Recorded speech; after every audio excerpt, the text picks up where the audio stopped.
Hello again from Palmerton, Pennsylvania.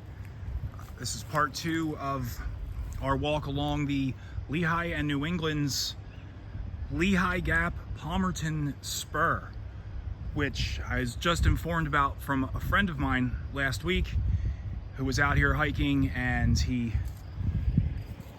thought it would be a good idea if I came out and checked it out myself. And indeed, really cool, fun little walk so far.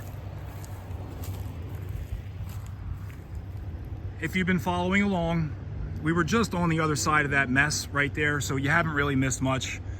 We just had to circumvent an area that I didn't really feel like recording or trying to walk through due to swampy conditions. So we're going to pick up pretty much where we left off.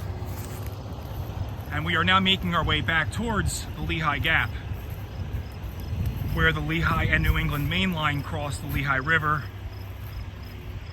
on its way up to Tamaqua, where it was going up that way for coal interest for the Lehigh Coal and Navigation Company. They extended their main line, the Lehigh and New England did, in 1912 from Danielsville to Tamaqua. Another old telegraph pole.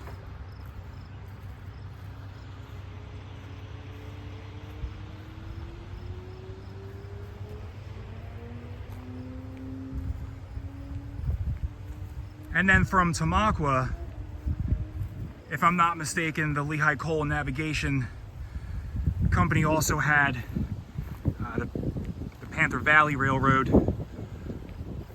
and that enabled the Lehigh and New England to get to the various coal interests that the Lehigh Coal and Navigation System, or Lehigh Coal and Navigation Company had in the southern anthracite fields. Up in the Lansford and Nescahoning, up in that area. That's where the Lehigh New England main line was going to. The new one that was built in 1912. What we're walking on now is a spur that was built to interchange with the Chestnut Ridge Railway. Chestnut Ridge Railway ran from here in Palmerton, Pennsylvania, out to the east to Kunkletown, PA. Various freight operations. I'm not well versed on the Chestnut Ridge, I apologize. As I mentioned in the previous video, I know that there was a brick factory somewhere along the Chestnut Ridge that produced a special kind of white brick from the local clay that was sourced to make the brick.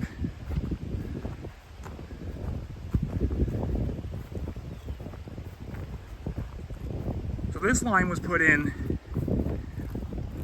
April of 1914, so that would have been about 2 years after the main line extension from Danielsville up into Tamaqua.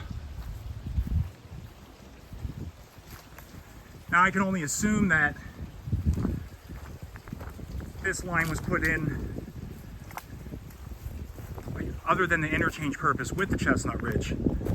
I don't exactly know what they were interchanging, but most likely it's zinc related, since that's what was going on in Palmerton. This is where the Palmer Zinc Company was, which all the zinc was mined at the Palmer, if I'm not mistaken, the Palmer mines in New Jersey, and brought up here by the Central Railroad of New Jersey. And then it was smelted here in Palmerton for a very, very long time, employed a lot of people. Did a lot of damage to the local landscape, but that has since recovered. This old cast iron pipe is kind of cool. So we're coming up to this water feature, I think we're up to the water feature. And then we'll probably stop this. Well, it's only 5 minutes in. Maybe we'll keep going. So I thought at first we had ourselves a culvert, but it's something different. I'm not sure what. Possibly there was a culvert here at one time.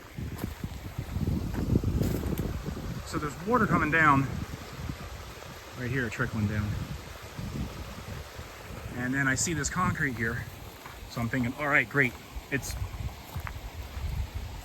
Lehigh, New England was that they were using concrete for everything at this point. This could be Lehigh and New England. And then down below us is like this water catching system. Inside, it looks like it's got some stone, metal pipe.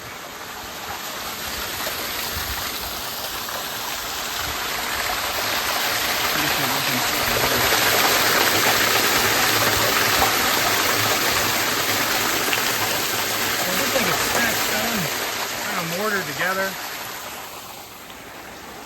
Bunch of other pipes down here. I want to believe that this is Lehigh, New England concrete, so we're going to go with that.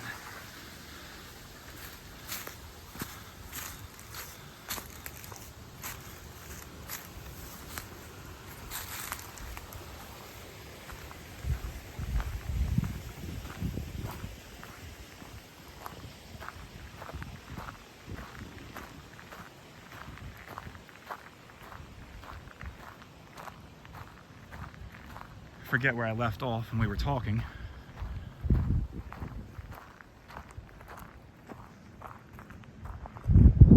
It's quite a gorgeous area. Up on top of the mountain here, it's the Blue Mountain. Yes, I know it's green. The Appalachian Trail runs across the top there. Actually comes down into Lehigh Gap. You climb down the west side of the mountain, climb back up the east. It's a pretty good hike. Similar to the Schuylkill Gap out in Port Clinton, PA. Here's some old iron.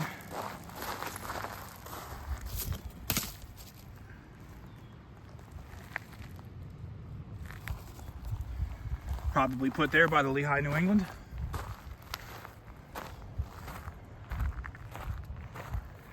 The Schuylkill Gap is much smaller, but that's a heck of a climb too. The Appalachian Trail coming down and then back up the other side in Port Clinton.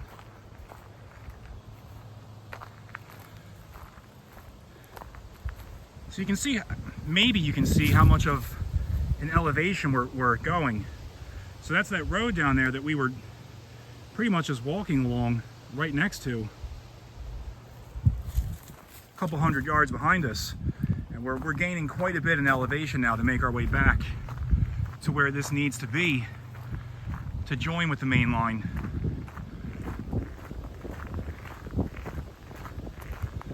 A little further up the road here.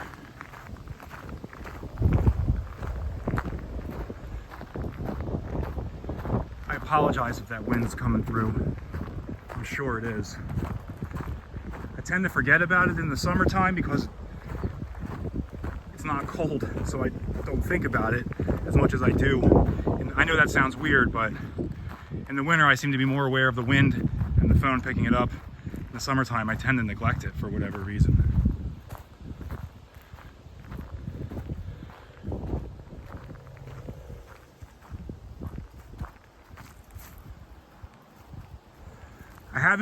Again, I've mentioned before, I have very little info on this line itself.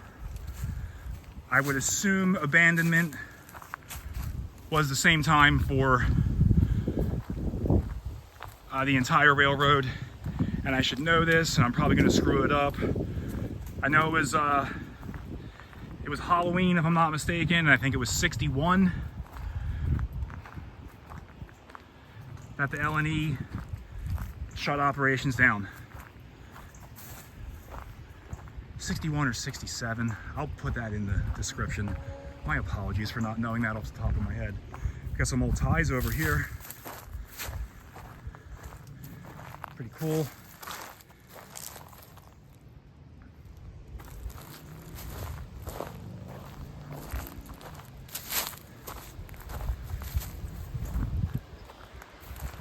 Nice view of the creek down below.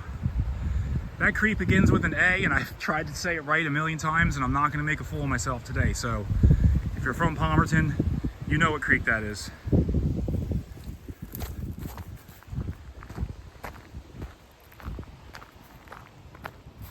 All right, we're at the 10-minute mark, so I'm going to wrap this up, and I'll move up ahead a little bit, and then we'll pick up with part 3. Thanks, folks.